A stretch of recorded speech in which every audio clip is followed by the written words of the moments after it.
Hello everyone and welcome to the Creative Nowhere Land podcast. On this episode, I'm joined by commercial artist and illustrator and one of my best friends, Matt Johnson. Matt works under the name Fuzzy Concept and is an incredibly talented artist with more than 15 years commercial experience working across multiple areas that include private commissions, workshops and events, but who has found a niche in working with schools and colleges to facilitate art as a commercial artist. We go into detail about Matt's creative and commercial journey so far, the early days honing his techniques as a draftsman and artist, to turning his skills into something that can consistently pay his bills. We discuss the importance of people being able to see art as a profession, the skills it takes to connect and engage with students, the difference between teaching art to adults versus teaching art to young people, and the rewards of being able to help people express themselves, build confidence, and be inspired by art. We also talk about creating art to somebody else's brief and balancing the commercial jobs with finding the time to create personal work, the work that deep down you really want to make. This episode is full of great stuff, but then I am a bit biased because he's one of my best mates. But Matt is also just one of those positive humans in life who is always interested in other people and has the ability to find connection with almost anybody he meets. It's always great for me to shine a light on the people that I'm closest to through the podcast. So, with all that being said, let's get into it.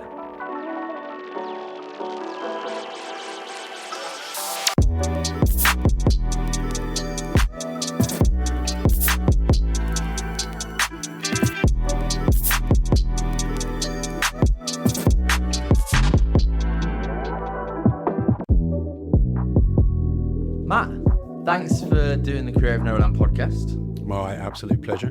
It's a good one for me because we're going to caveat this episode. We are best friends. We went to university together. I was one of the best men at your wedding. Yeah. So we've known each other a long time. So I know a lot of this story, but hopefully... Probably better than I do some parts. Yeah, maybe. But how would you describe what you do? I would describe what I do is I take people's creative ideas and try and facilitate them as best as possible and as creatively as possible where I'm allowed to be. But yeah, working to people's briefs, making people's creative ideas into something physical. Okay. But yeah. I noticed in there at never one point did you use the word artist. Yeah, I thought that was obvious. No, I thought it was interesting that you didn't use it, but I would say you're a commercial artist. Well, I was about to say that. Yeah. That was the next line. You do consider yourself an artist, though. Of course. Yeah. I've always, that's all I've ever liked to do, and it's I suppose you asked me to describe myself and what I do now, and that is to work closely with clients on a lot of platforms, creating art for them. Can you talk a bit more about some of those platforms? Obviously, you take private commissions. Yep. But I'm interested in some of the other stuff that you do in terms of in the schools and in the pupil referral units. Because you're not an arts teacher. No. Facilitator? No, I go into schools and yes, I'm going in to facilitate art, but I'm going in as a commercial artist. I think that's part of the draw for schools. I think it's important that young people today have access to different areas of growth. It was stuff that wasn't apparent when I was at school. I've always wanted to be an artist, always professed that's what I wanted to do, that's what I wanted to be, and really had no idea how to do it until I was a young adult, and certainly didn't meet any artists. So I think going in and working with the schools as a professional artist and helping, a lot of the time I get to run the creativity, which is brilliant, but sometimes it's working quite closely with the school. But you work in pupil referral units as well, so it's not schools.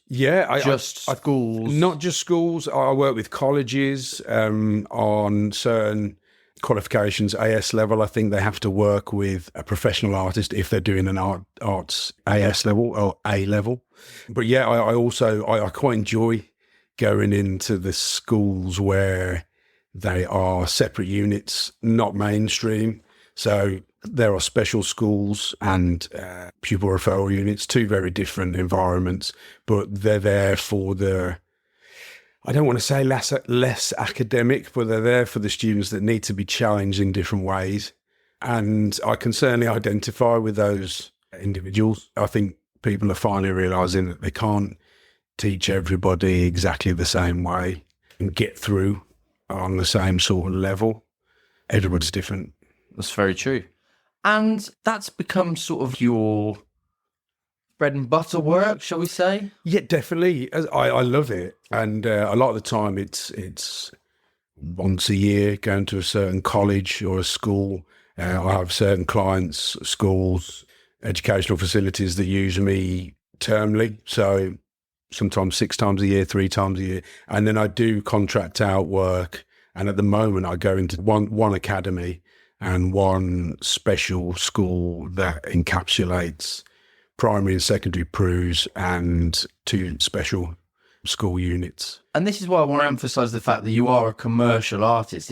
This is what pays your way, and you've developed a client list that's now quite extensive that can afford you a regular income, shall we say, which is relatively unusual for a lot of artists. It takes a lot of worry out of what we do, I suppose, being freelance, being your own boss and everything else that comes with it. Having the contracted work where I know I can help people by being creative, and I know I can get through to people by still drawing every day. I do a lot of spray painting with the students where we're allowed. And it just, that regular fun side of the work. And they can be really fun days in terms of, the less stress to deliver a particular thing. I'm not rocking up with a, scaffold tower and a concept design and having to deliver that in X amount of days for a client. I'm turning up and being free, creative, and hopefully inspiring to these kids that don't really get inspired by mainstream teaching. And by doing that, helps them get through the day, if I'm honest, hopefully. I have no doubt that it does. And there's... Who doesn't like colouring in?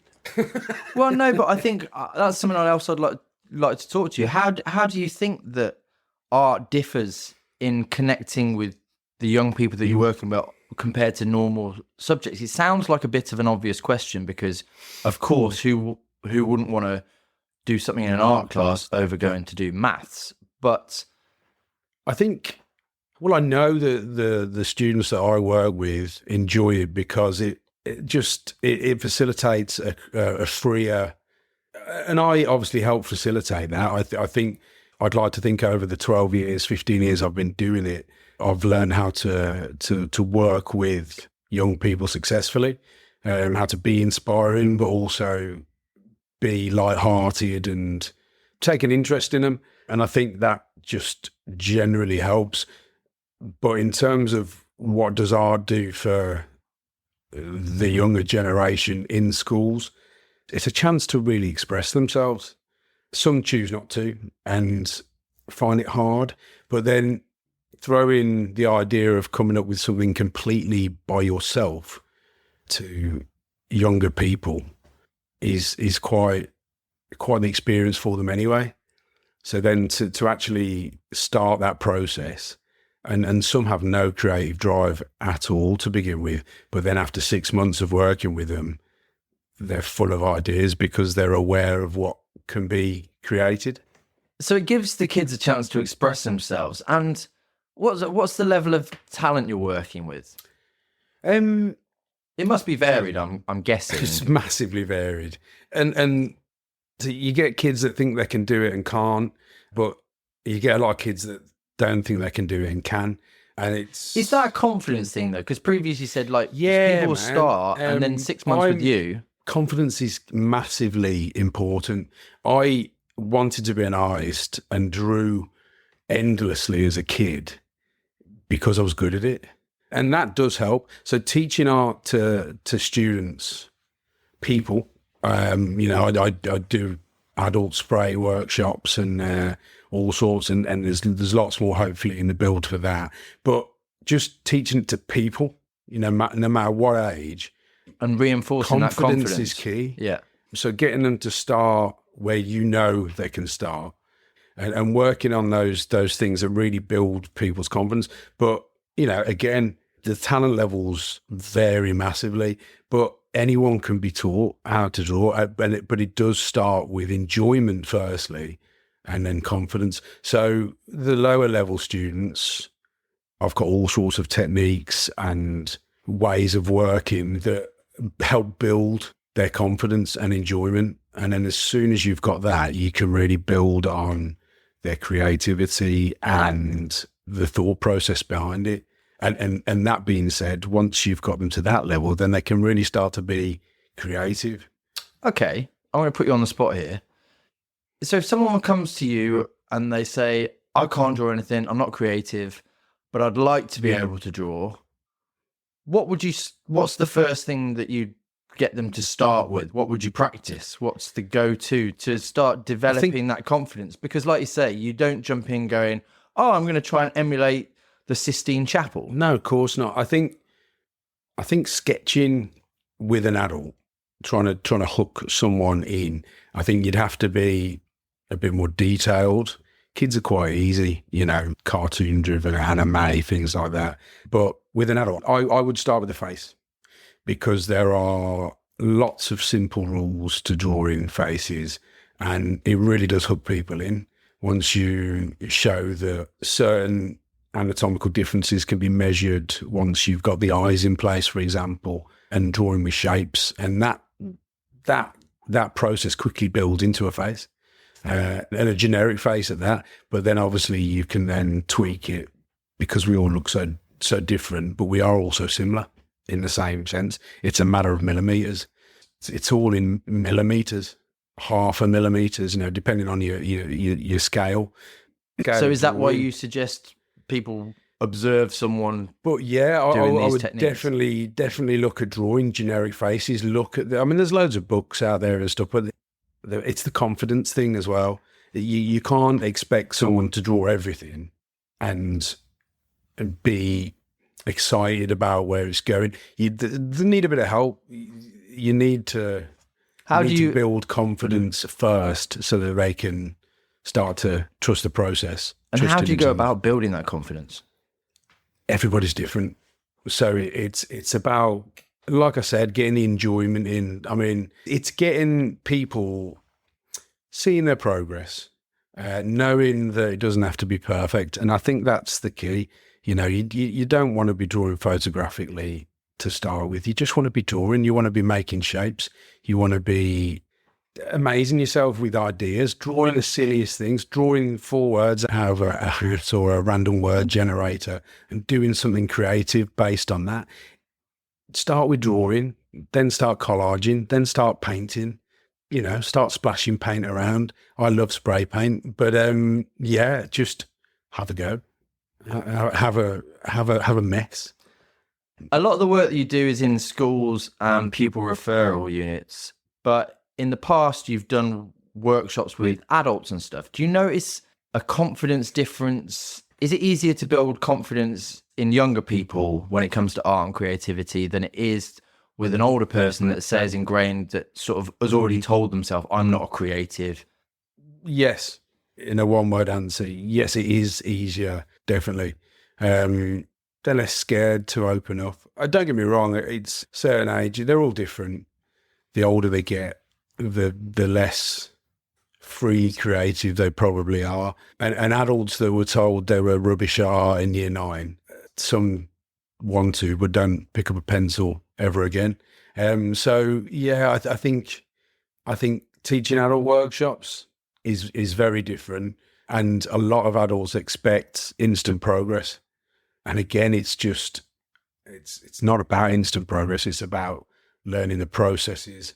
Again, it's not science, But like with everything, there are processes to learn which effectively make it easier. And if you've got the tools and the know-how of the processes and you know the best way to do things, then ultimately it gives you a better end product. Yeah. And exactly applies to painting, drawing, spray painting. It's knowing those things. So teaching adults in that respect, because they listen better, teaching those processes is easier. Yeah. But I think a lot of adults give themselves a hard time. Harder to break down those barriers.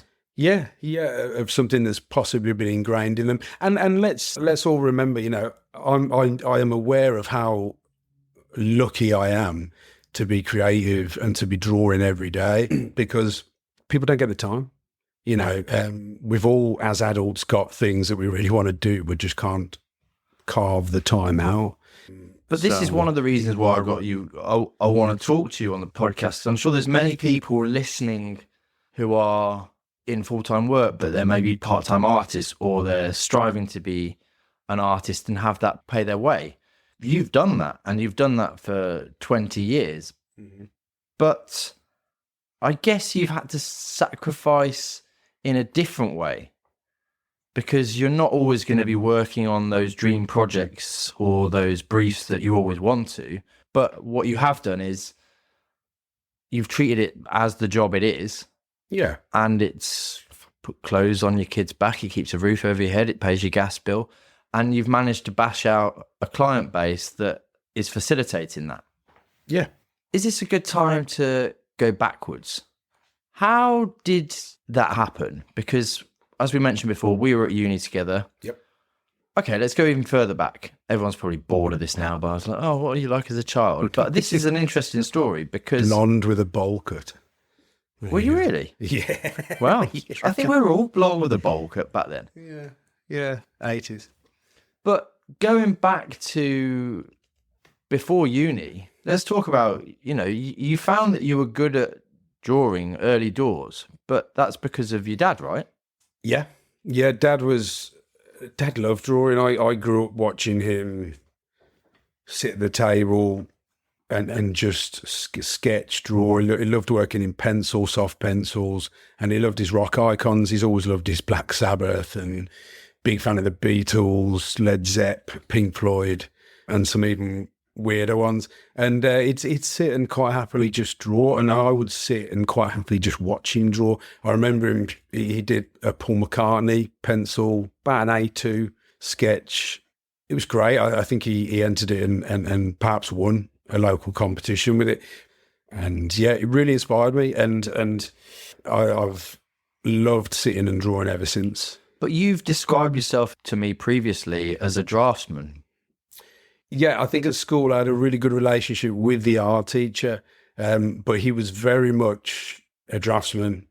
Taught me all those bits that I was talking about earlier with the portraiture and the proportional tricks, proportional tricks and mapping certain similarities and differences out. And I was forever drawing photographically at school. Not perfectly photographically, I'm not trying to blow my own trumpet, but I was just doing my best to make things look like they should. And if I'm honest, that was, if I could do it all again, I'd have liked to have tried to have pushed the creativity. I was always drawn towards Dali and Escher at school, but the furthest I got was painting exact replicas of Dali and Escher, or maybe combining the two in a strange, but in my view, not massively creative way. Is that hindsight, though? Is that you looking back as an artist now? That is hindsight boy speaking. Yeah, I think I've always thought I work better to a brief. But honestly, as I get older and the more creative avenues, paths that I take, I'm starting to think it's definitely better to be just a bit weirder, a bit more creative, a bit more experimental. So yeah, that is hindsight talking. So that skill set that you learn from your dad initially and the art teacher, draftsman, teaching you all the complexities of proportion, all those things, that skill set then took you on to Yeah, want to be an artist, essentially, and that's I honestly can say I've wanted to be an artist since year 3 at school. Really? Yeah. Again, the love of watching Dad do it and then starting drawing it with him, it definitely got me into portraiture. All those draftsmanship qualities, the perplexity of faces, trying to draw photographically and get likenesses. So did you always gear all your studies and everything towards being an artist? Yeah, in a way. I GCSEs, smashed those, enjoyed those, A-levels, and then I took A-levels. It was a compromise. Mum and Dad wanted me to... I was desperate to do GMBQ, and I can remember having a couple of fallouts, not big ones, but disagreements about that path. Mum and Dad wanted me to get other A-levels. So I did geography and economics. Economics really stood me well, and geography was great because I got to go on the field trip and they let us drink in the pubs, which was messy. But that's defending your parents. I think parents of our generation. Oh, I get it. They don't need defending as such now. Again, I totally get it. And at the time, you think, no, you're sapping a year away. I don't have a year. Of course, I had a year. And, you know, I enjoyed that course. I enjoyed the A-level course. And then it sort of springboarded me into the Art Foundation course, which I did at Bourneville. Bourneville's in Birmingham for international listeners. International listeners. They make chocolate. Very nice. That took you to art college to do your foundation? Yeah, did the foundation. Can't say I enjoyed it massively, but again, I've touched on it. I wasn't overly creative back then. Just loved drawing, like I said, and loved drawing things. So at first, wasn't a massive fan of having to build dioramas or some of the techier sides of it. Graphic design, that was a bit boring back then, to be honest, and certainly didn't hold my attention. I really enjoyed things like we did set building, we did prop making, which is good. Strangely enjoyed the fashion. Got some very weird photos of a strange fashion shoot I did with myself in a garage, never to be shown the light of day. Funny you say that. We've actually got those pictures, and they're going on the blog right now. Amazing. But that art foundation didn't put you off, though? Not at all. In fact, halfway through, having not enjoyed the first few electives and the subject matters, things like the prop design, prop building, the fashion, and there was an illustration elective as well, which I massively enjoyed. And that was probably... I'd met an illustrator whilst doing A-level art, and he'd come in, guy called Rob, can't remember his second name, hope he's still going, but it was just nice to actually see and talk to in the flesh someone who drew pictures for money. I thought it was fascinating, and I think the word illustrator just started to reverb, and I was like, this is brilliant. The fact that it was for books but also was for editorial work, was for greeting cards, textbooks, anything drawn came into that category. And I was like, well, that's pretty much me. So then I went on to be at Birmingham Institute of Art and Design, where I met your fine self and many, many other lovely, fluffy creatives. And took the illustration path there as well. Yeah. Okay, I don't think we need to go too much into uni. You excelled at uni, illustration was your thing.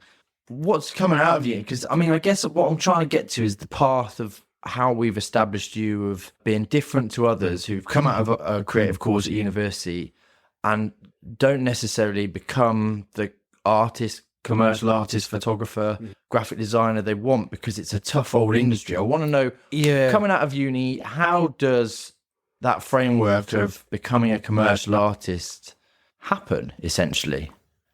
Because it happened quite early in terms of getting involved with the schools and stuff, right? Yeah, I was illustrating, and I'd thankfully won some competitions at uni. They'd got me a couple of big-ish clients that were using me on a, biannual, maybe 4 times a year basis. And that does wonders for confidence. And I was going to lots of networking events. I was caricaturing, live events. And it was tough, actually. Yeah. But I was working hard, and I was facilitating the piggy bank by working in bars, doing a lot of cocktail waitressing. What's that you say? You were working as a waitress in a cocktail bar. Was that when I met you? That was when I met you. That's got to stay in the podcast. That's got to stay. Can I redo it and sing a little bit better? No. So you were subsidising your income. Subsidising income, working hard, networking, trying to. Oh, it's business cards back then, so just trying to do stuff for cheaper, staying busy really, and then. My dad was a teacher. Like I said, he taught me a lot about art and certainly fired my passion for it. But he was a teacher, went on to mainly teach humanities, geography, RE, history, and then he went on to headship, deputy headship first, then headship. But it was him that suggested maybe I start to approach schools to see if they wanted.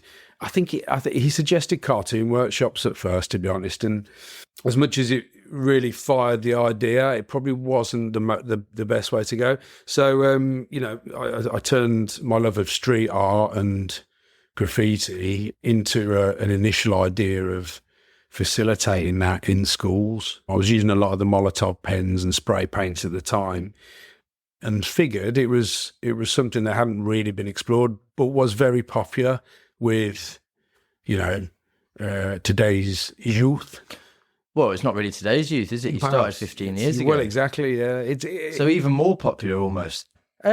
More popular, but I would say as popular, but still probably a little bit sort of, a little bit niche. Yeah. So there'd be certain heads of schools that would hear, you could see their reaction. I'm a graffiti artist. And they'd be a little bit sick in their mouth. Really? Don't spray on my walls. But then there were, for every one of those, there was two heads that were like, this is cool. This could beautify our school. This will engage our students. They're learning with a professional in a safe environment, using the correct safety gear and making art and improving blank walls. To me, it was a winner. And after earning my stripes, working as a TA in Prues, talking to a lot of heads, I worked on a supply basis for 6 months, tried to do as many schools as possible with the purpose of learning how to talk to young people. And in the Prues, you've got a very sort of diverse mix of ages, genders, and learning requirements that, if not met, would manifest in a badly behaved sort of reaction. But yeah, just going in and learning how to work and talk to and inspire those types of students, and then found some really nice heads that were happy to let me try out workshops, and they worked. And to be fair, never really looked back. It's all word of mouth, and yeah, it's great. Love the work I do in schools, really do. It must be rewarding as well, right? Massively. Every day is different. Every student's different. You're not just trying to teach them X, Y equals Z, whatever. I suppose in the units where I'm not working with mainstream kids, the class sizes are smaller. So you can really differentiate between needs, hobbies, personalities, and you can really hone in on what that person wants to say, create, achieve, I suppose. So yeah, it's interesting and rewarding. Don't get me wrong, you can have bad days. Go on then, as I say, working with some of these kids with some of these behavioural issues, obviously we're not going to name names or schools or anything, but what's the sort of craziest thing you've had to deal with that you wouldn't have expected as an artist to have to deal with? I've caught a chair about an inch from my head, and it was a wooden one in a DT room. Okay. Yeah. What warranted the flying chair? Yeah, I'd like to say it was my fault, but it wasn't even my fault. I think I was just in the way of a disgruntled student trying to get to another student. Wow. But certainly in the early days, when I was just trying to cut my teeth, I worked in some very intense units where these people, staff and students, are not having great days, but where else would they be? They're in school to learn things, and they have to be in school. But they don't want to be in school. And, it can be quite a volatile environment. Do you find that some of the more volatile students, pupils, respond differently to you because it's art and you're not trying to ram maths down the throat? I know this is a similar question to earlier, but... Definitely. I realise how lucky I am to be going in and not saying, sit down, do this. It's sit down, what do you want to do? And that's wicked. I make no bones about it. I'm very lucky to go in and work with these kids in a relaxed way, a friendly way, a respectful way. And, it makes my job so much easier that we are able to do something that they want to do. And you can build all the processes and all the skills into that, because that's what art's about. It's about doing what you want to do. And I've sat in many staff rooms and half the staff are like, oh, brilliant, so-and-so did so well, the way they responded to this, the way they responded to that. I've never seen them achieve such a highly polished piece of work after like the 2 hours, the 4 hours that you've given me to work with them. But then also you get the glares of, oh, why don't they misbehave for him? Do you know what I mean? And it's like any work environment, you're going to get all sorts of different types of people and pupils. They don't all respond amazingly well. But thankfully, in my 12 to 15 years of doing it, it's gone down pretty well. And it's... Do you know of any success? Oh, I say success. Do you know any of your previous students that have gone on to want to actually pursue art as careers? No, I can't. No, there isn't, if I'm honest. No. There isn't. I don't. The students, a lot of the students I teach, you wouldn't. I mean, normal students, you don't stay in contact with them, and because I work in so many different places over such big areas, and sometimes I don't even go back. A lot of the time, I'm invited back, which is great. But you can't twist a school's arm, and a lot of the time it does come down to budget. I hate saying it, but what I do isn't probably cheap. I think it's good value.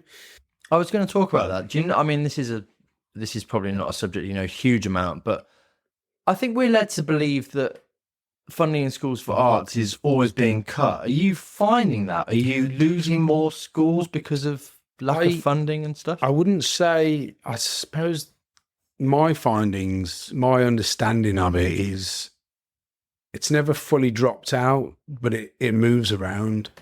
What do you mean by that? So there'll be times where I won't do a single school in Birmingham, even though that was where I first cut my teeth, got a lot of repeat business. And it won't be because the schools don't think it's vital or even a nice thing to do. It'll be because the schools just can't afford it.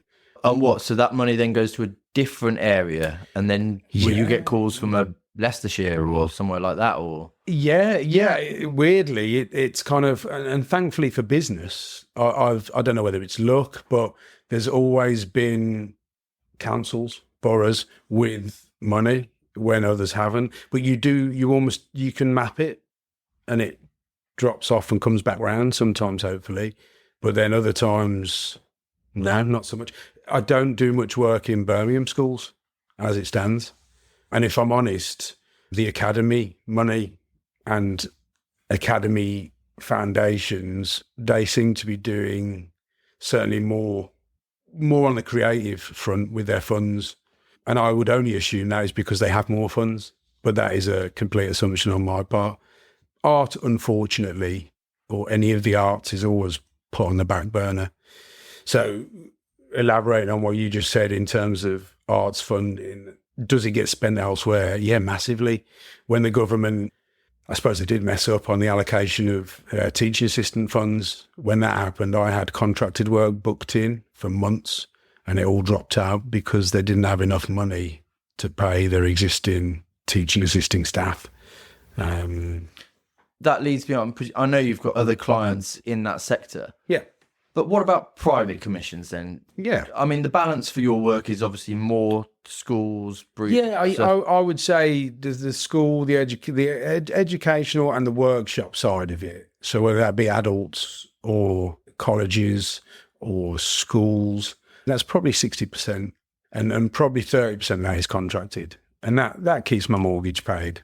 That keeps, like, But you've had to work up to get to that level, haven't you? I mean, as I say, an Yeah. artist Yeah, can't yeah. just walk into a school and go, No, and that's the thing. You've got to make sure you inspire, do a great job wherever you go. You can't just walk into a school and go, I really think you'd benefit from what I do.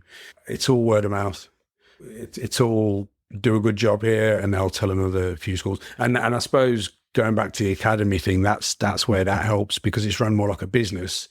If you do a great job at one of their places and it's an umbrella academy for 12 schools, you pretty much know there'll be a meeting about that, and you'll get drafted into maybe 2 or 3 of the 12, if that makes sense. yeah, But yes, you do have to build up to it. I think you've also got to be that temperament as well, because a lot of artists that I meet could never walk into a room and sort of, this sounds really harsh, but educate a room full of minds. Perhaps it's not social skills, perhaps they haven't got the ability to connect. That, I think, like you say, it's that connection and building confidence in people. It's not an easy skill set. Do you think it's just practice that you've developed that? I think practice, yes.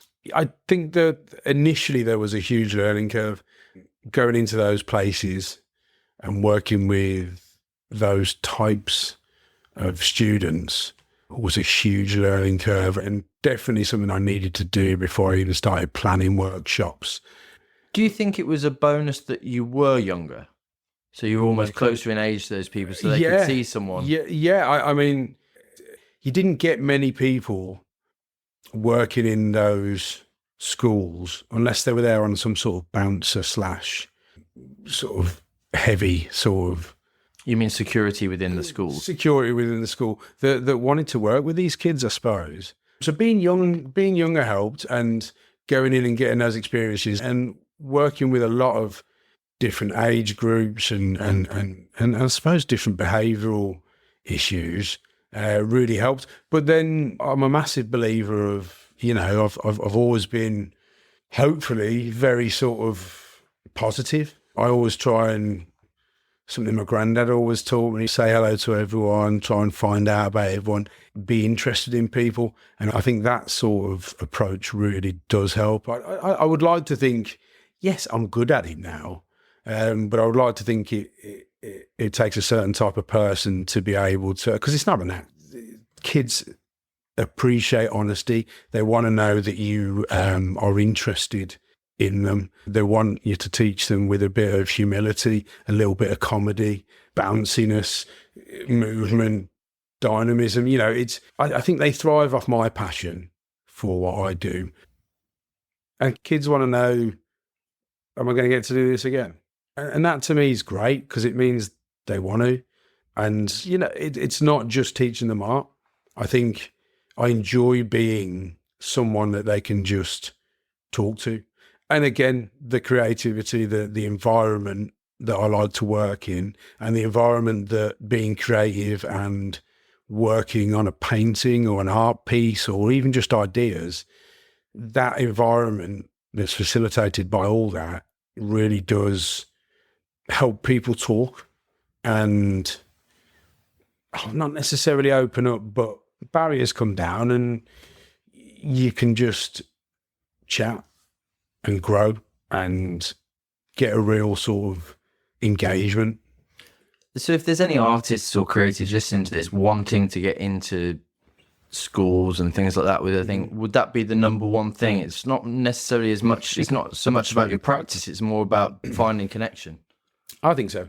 I think so. It's not just, you could be the best artist in the world, or you could be the best guitarist in the world, you could be the best mathematician in the world. But if you can't get on with the people you're trying to teach, it's not just about getting on, it's about engaging and inspiring them. If you can't manage that, then it's unfortunately probably not the profession for you. Yeah, and I don't think it's hard either.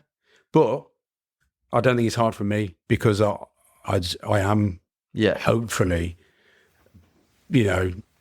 That's I'll say it for you, that's your personality. So, hopefully. that is you. I'm on my best behaviour now, because there's a microphone right in front of my face. No, but you're being modest. You are warm, and it is one of the biggest skill sets that I do think you have, that I admire greatly in you, that you can connect with absolutely everybody. No, thanks, dude. No, well, I think that's a talent in itself, and one that I try and adhere to as well, as best I possibly can. You know, Well, find interest in everybody, because Straight back at you. everyone's got something. It's like when we went to Cambodia and made friends with the whole country in a week. In a week, yeah. Okay, so is there any other advice that you would give artists and creators if they wanted to try and, it might not even be a full-time thing, think about giving back? Or I always go on about this thing, your talent plus helping people equals your purpose. And there might be artists or creators listening to this going, I'd love to teach a workshop in a school or something. Is there any other advice that you give, apart from having to find connection? Maybe some more practical advice of where to start. Yeah, unfortunately, there is no easy in. You've got to have a plan, and you've got to do a good job all the time, whether that be initially just finding your feet, getting that experience. But when you do, you've got to roll it on. And, I'm lucky. It kind of just happened for me. And this is all just thinking back. Say lucky, but as I said, we've discussed it. A lot of the time we call it lucky because that's easy, but you've put in loads of hard work. You've got all those connections that you've made. You've learned on the job. Like you say, you've cut your teeth on the job to build those connections, and you are the person you are. So I will pull you on that as your best mate as well and say, you're not lucky, you work bloody hard. Yeah. But I don't want it to sound like it was a master plan. It really wasn't. I think I just went at it with the best positive mental attitude as I could, and without being fake, was respectful to everyone that I met, nice to everyone that I met, and tried to deliver and made sure people enjoyed my workshops without cutting corners. I think that's another thing kids really do. I wouldn't say crave, but they appreciate honesty and boundaries. And, if they're mucking about, have a word with them, but do it respectfully, do it nicely, and to the point where they still feel respected. Humanise humanise them. And at the end of the day, I never listened to any teacher that ever shouted at me. It was just a shutdown. And that will never change. That will always be the case. You humanise them and you talk to them respectfully, and that goes a long way across all in life boundaries. Yeah, definitely. We've talked a lot about the schools, the education stuff, the workshops. Yeah, but you kind of like me we've developed our skill set. Me as a photographer, you as an artist, illustrator, being able to just fulfill other people's briefs. Yeah. That's quite limiting, right? It depends on the people, but yes, it can be. Yeah, frustratingly. Well, I guess what I'm asking, what you do doesn't leave much room for doing the dream project, or even to a certain extent, hunting down the different commissions that would perhaps be more in your remit. Does that make sense? I maybe should clarify, because I know you. I know the sort of work that you like, the sort of work that you probably would like to be doing. Mm-hmm. And as much as the work that you're doing is wonderful and pays the bills and everything, sometimes it's not hugely exciting for you, is it? No. It's a nice day. But you're meeting someone else's brief and sometimes that's not always exciting. I think I worked it out 4 or 5 years ago, over a 10-year period. I think I only did about 4 pieces that were driven by myself. And that wasn't through laziness. It was pure lack of time. And that's disappointing. Again, in hindsight, wow, the stuff I should have been doing, alongside, but it's almost like you need an extra day or two. And then family life, friends, and then now I've got my lovely 2 girls. Keeps you very busy. But I do and am starting to make time to drive other projects, personal stuff that as today is completely funded by myself, and the contract stuff, the commercial stuff, that all facilitates driving those projects. Okay, so leading on from that, what would be the dream commission or the dream personal project, let's take all time restrictions, all those things are out of the equation. What would you like to be doing? Like, what I'm trying to get at is that we've established that in a similar way to we've spent 20 years fulfilling other people's briefs. You even comment on the fact that you're often better as a draftsman fulfilling someone else's brief. Mm-hmm. So I'm trying to get into, like, what do you want to do? Yeah, that's the big question. Yeah, I want to be picking my own walls, picking my own projects. But again, it's not something I'm expecting to happen overnight. I am slowly working towards that goal, I suppose. I think as an artist, you've really got to establish yourself. I've come at this as an illustrator, got my degree in illustration and had to diversify quite a lot along the way, still sticking to the remit, being creative, facilitating other people's briefs. And if I'm completely honest with you, what would I do if I got a wall in the middle of London or Manchester or, Brumtown here? I couldn't tell you right now, but I would make sure it would be something epic. Yeah, but I think that's what I'm trying to get at, the point that... Well, while we're talking about it, it would be great not only to have the wall, but to have the time. That would be my main gripe. It was just, it's not that it hasn't happened because it can't or won't or will. And never. Is it a gripe? Because I understand that it's when you're not. There's an element of comfort, isn't there? You've got your contracted clients. Define gripe. I've said gripe, and now my brain's going, what does gripe mean? In terms of it's something that maybe niggles away at you. Yeah, that you would. Massively. It niggles away at me so much that I will have ideas. So 2 years ago, I wanted to do this epic Street Fighter piece of 8 different canvases, encapsulating a lot of retro imagery with the iconic backgrounds and the characters. And then I just didn't have the time to make even one happen. Again, let's throw it in there. You love playing devil's advocate as my best mate. And it does grate on me that I'm not producing the pieces that I know I can. I understand why, though, because you've got children, you've got a house, you've got responsibilities, and you're in a lucky position that your skill set as an artist is paying your way. Why would you jeopardize that? Oh no! But as your best friend, I will say it. I love you, and you're so talented. And I love you exactly as you are, but I do see you being... I see you being capable of so much more. And that's not for me, that's not my place to push you to do anything. I think you have to, not you. I think everybody has to be aware that they're always capable of more. But I also think, and this isn't an excuse, but I am aware that you also can't rush these things or give yourself a hard time, too much of a hard time, if they don't happen overnight. I think, God, you change so much as you get older, and then you have different responsibilities and different experiences in life, and they make you and they break you, and then they make you again. And it's one of those, isn't it? I'm aware of what I want to do. But if you sat me down and said, draw it, I couldn't right now. Apart from time, what do you think you need to start making some of these things that you don't know what they are yet to happen? Because I think deep down you do know what you like, but in some respects vocalizing is difficult. I think it's fair to say, and you'll probably have a little smirk at this, I'm not the world's deepest thinker. And although I'm aware of what needs to happen and I'm aware of how to make it happen, I try not to dwell on it too much. If and when it happens, I'm, hopefully working towards it now. I'm taking on less.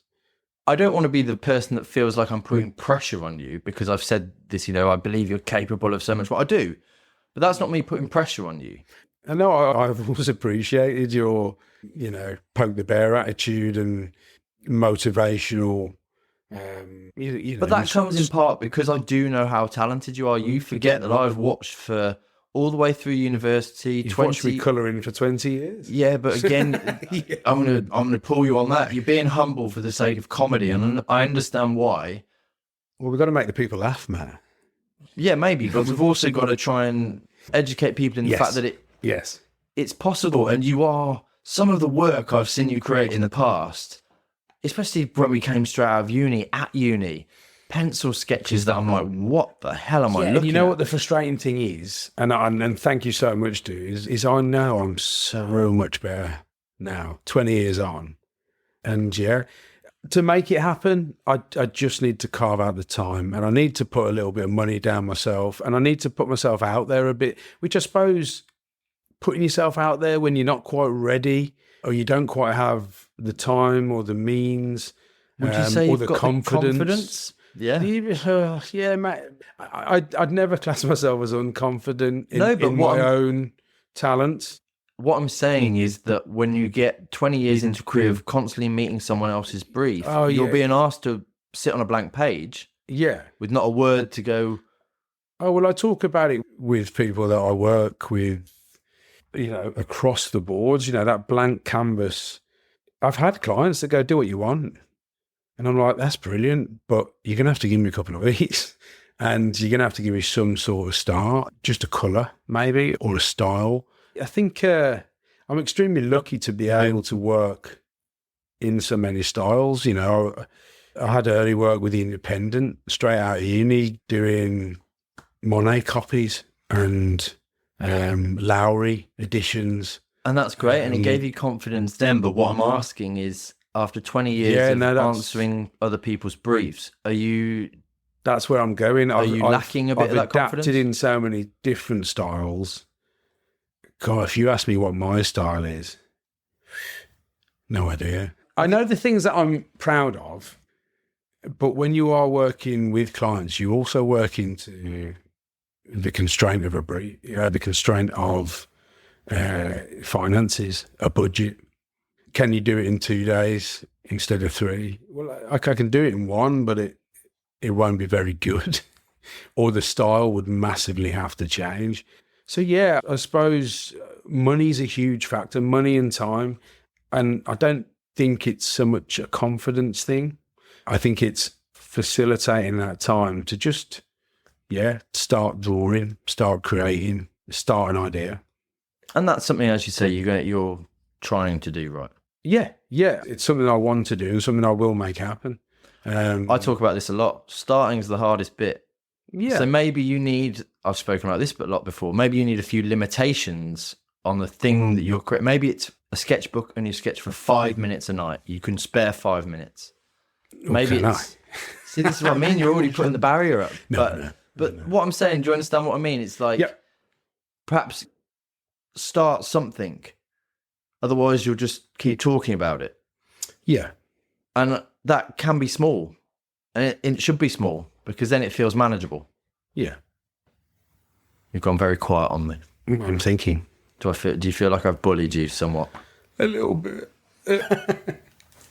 No, it's I think it has to be done. You've got to poke the bear and you've got to think outward. And that's what I'm trying to do. Oh, I know. I'm well aware. I don't, for once, have all the answers. How can I help you? Apart from to keep poking you, but that must get annoying in some way. Is there something more practical that I can do to help you? Do you understand what I mean? I want to try and do something that will help you move forward. You've helped me so much over the years. I want to be able to try and help you achieve more. I don't think poking the bear every time is useful. I like you poking me. Yeah, keep that one in. Yeah, we'll keep that. It's a tough one. It's a tough one. I'm very. I like to be self-sufficient. I like to be. Well, at the moment, it's best dad in the world. That's what I'm going for at the moment. And work is brilliant. I enjoy it. But you're right. You know me well enough to know that I'm not just going to do that forever. I've got things I want to do. I've got things I want to create. And the way I'm starting to work is working. So it should facilitate a similar income, but a lot more time, and a lot more time spent being creative. And where do you start? Where do you start in your brain trying to deal with that blank canvas? What would be? I mean, I know you said you can't define your style, but there is graffiti, spray paint. It's very comic book. How would you sort of? I mean, what other? I've always been interested in portraiture, anatomy. I think I'd have to start somewhere like that. And I always have drawn sketches and pictures of iconic music, movie stars. I don't know, class them as retro movies now, wouldn't they? Back in the day, cult classics, things like that. But we'll include some in the show. The Fear and Loathing. You did the Biggies, the Tupacs, hip hop artists, all those sorts of things. Yeah, but again, I'd really want to push myself, so that would be a starter. But I think I can draw and compose a lot better and a lot more interesting stuff now, because I do feel that my skills have come on a lot in the last decade, probably. And do you think they would accelerate more if you got the time to start doing some of this cursor work, get a start, because then an idea evolves? I think the processes would accelerate more. I don't think skill set wise, no, but I don't feel that I need to hoik the draftsmanship, the skill sets. I wanna be more playful. I want to be more experimental. I want to be more so more about the ideation of the of the concept. Yes, I've always been really happy with the name Fuzzy Concept, but I don't think that it's quite understood or lived up to what I would like it to achieve, if that makes sense. Well, you came up with Fuzzy Concept. That's your brand, isn't it? That's your business. What is a fuzzy concept? Well, it was derived from what we used to call ourselves, or a lecturer used to call us at unis, which was fluffy creatives. And it always stuck with me because it was always quite playful and rolled off the tongue quite well. And fluffy creatives went into fuzzy creatives or fluffy concepts, and it all started to sound a bit weird, and fuzzy concepts just was one of the many aspects I tried to combine, and it just resonated. It wasn't an instant thing. And then one day I typed it into Google just to see if anyone was about, and there wasn't. There weren't any other fuzzy concepts at that point. But there was a small Wikipedia explanation of, I suppose, the phrase or the two words put together. And it was quite lengthy, but the thing I took from it, or the thing I gleaned from it, was a creative journey not yet realised. That just compounded it for me. I was like, that is a good name, and it's already got a bit of a meaning, a bit of a following. Someone's wrote it down. And you're there to clarify that concept. Yeah. So it's give me your creative idea. I will make it happen in no matter what style, what size, what medium. And some clients really get on board with that. In fact, if you were a client, why wouldn't you? You've got a guy, you've got this fuzzy concept that you can go to with your ideas, and I would like to think I can deliver them or elaborate on them, improve them, but certainly execute them however we try. So you've been working as Fuzzy Concept, that's the brand name, it all fits. You're there to clarify people's visions. Yeah, not I can use the word clarify. If they've got a fuzzy concept, you're there to help them clarify it, right? To get an end product. I suppose to certainly give them options to work with them to design. I mean, this is the thing, as a commercial artist, never ever do you draw something.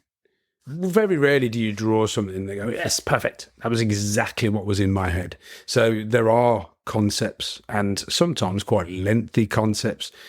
Sometimes it happens within 2 or 3 and they're minor changes. Sometimes you have to bang out 5 or 6 before you're even close. And again, that comes with the working relationship between myself and the client.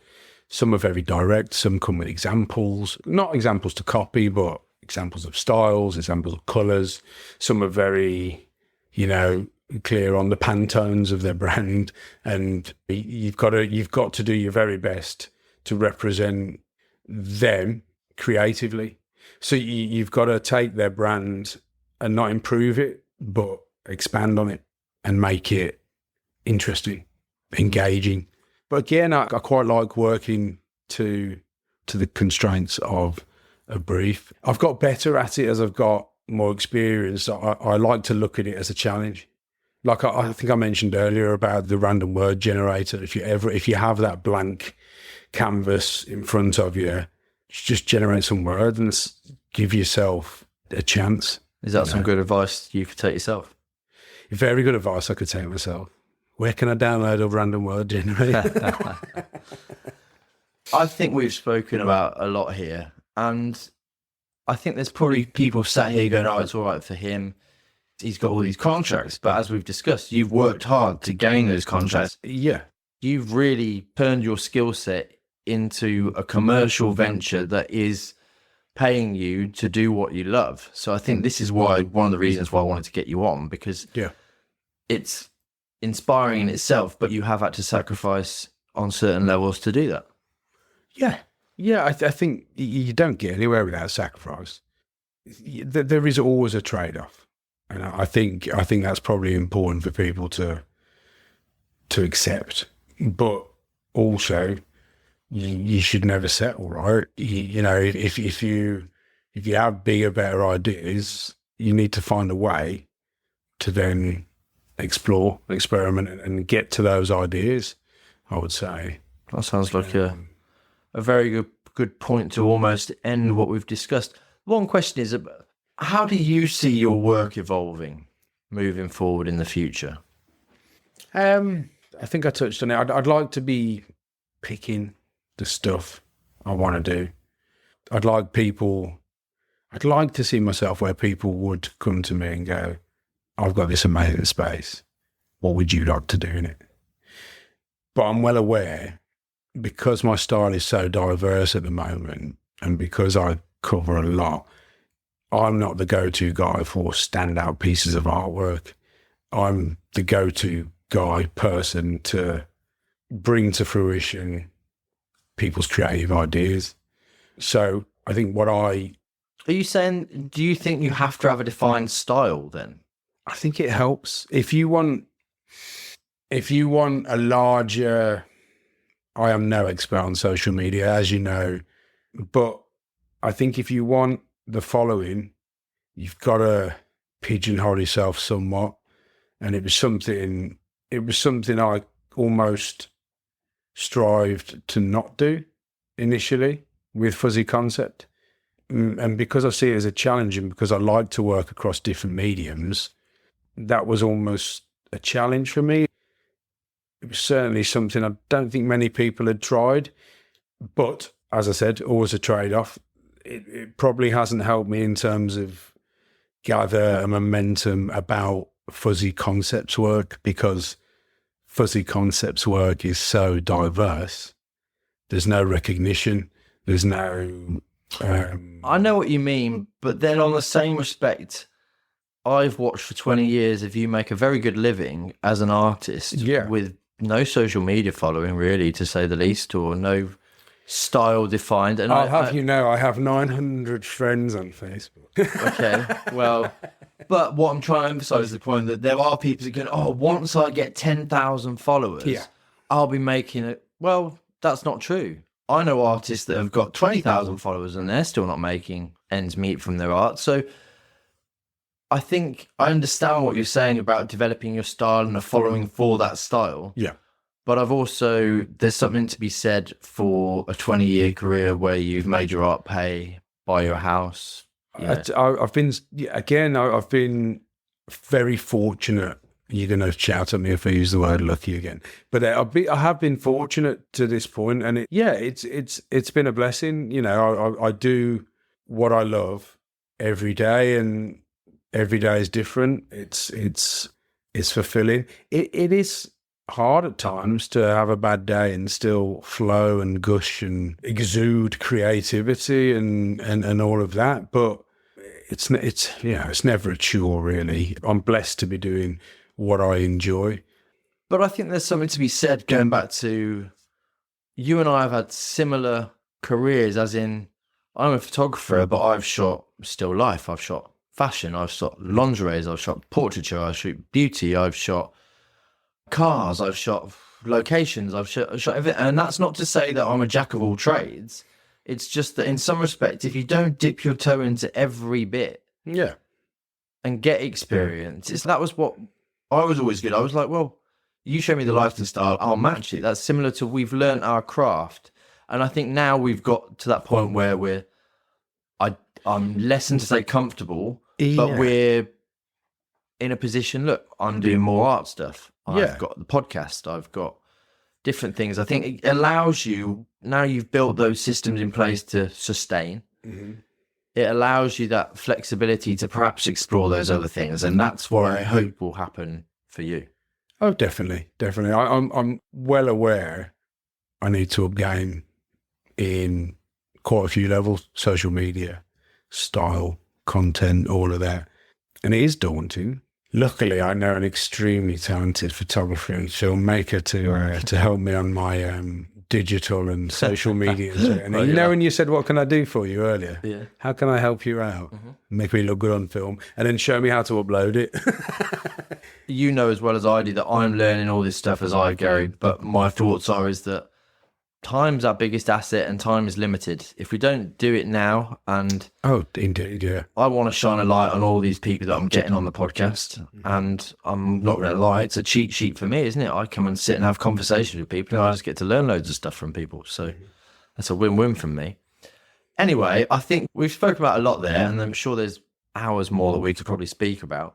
But you know what I'm going to ask you. I am going to ask you for some sort of quote that you'd like to leave the listeners with, but also someone from your network that you think would be an inspiring guest for the Creative Nowhere podcast moving forward. And you can do them in any order that you like. Let's go with the quote. Now, we touched on it before. I'm not a massively deep thinker. And to be fair, the quote thing really threw me. I went down a rabbit hole, got a bit lost, but I've come back to a writer that I really do enjoy. Again, I don't want to try and bang home that I'm super cultured. I discovered him when watching a film based on his journals, and that was Fear and Loathing in Las Vegas with Johnny Depp and co. And it's Hunter S. Thompson would be the quote. There's many, many quotes. They're amazing. Some of them are amazing, but the one I'd like to go with is when the going gets weird, the weird turn professional. That's perfect analogy of our careers so far. Yeah, let's turn our weirdness into a job. That's basically what we've done, isn't it? Really, I think it's fitting, but also, I think it sort of plays to life as well. Embrace your weird. Embrace your weird. Roll with the crazy, the different, and try and leave positive marks. I like it. And that's very apt for us, isn't it, really? But, okay, what about a future guest in your network? Future guest, I would have to recommend that you get the wafflings of Mr. Matt Windle. Matt is a very inspiring individual that I met through working with young people in schools. But Matt is an extremely talented poet and an extremely talented boxer as well. He's won belts at Commonwealth level, and he's also been, I think the official title is Birmingham Youth Poet Laureate. Oh, okay. So Matt Windle, I think he sounds like he'll be a fantastic guest, a boxer and a poet. Interesting. We've had my friend Paul would be on, who is Mr. Poetry, so he's got lots of connection in the poetry world, and he's suggested Casey Bailey, who's also a poet. So maybe they know each other. There's some 6 all degrees. Poets know each other. Is that the rule? Yeah. Same as all artists and photographers. Yeah, we're just making that up completely. Anyway, for now, Matt, I want to say a huge thank you. I love you. You're my best friend. I just want you to do well, and as I said, I'm here to help if that means babysitting the girls or helping you with social media. Yeah, 2 nights a week would be great, mate. Thank you very much. That's open to negotiation. Anyway, thanks for doing the Creative No One podcast, dude. My absolute pleasure. Love you too, dude. Thank you for listening to the Creative Noah podcast. If you found anything inspiring or useful in this episode, please consider subscribing or maybe sharing the episode with a friend. Anything you can do to help promote and support Creative Noah is so beneficial, and I really appreciate it. Check out the website and sign up to the newsletter to be the first to know of everything that's going on here in Creative Noah. Thanks again for listening, and until next time, explore, inspire, and create. Better to have a short life that is full of what you like doing than a long life spent in a miserable way. And so, therefore, it's so important to consider this question: what do I desire?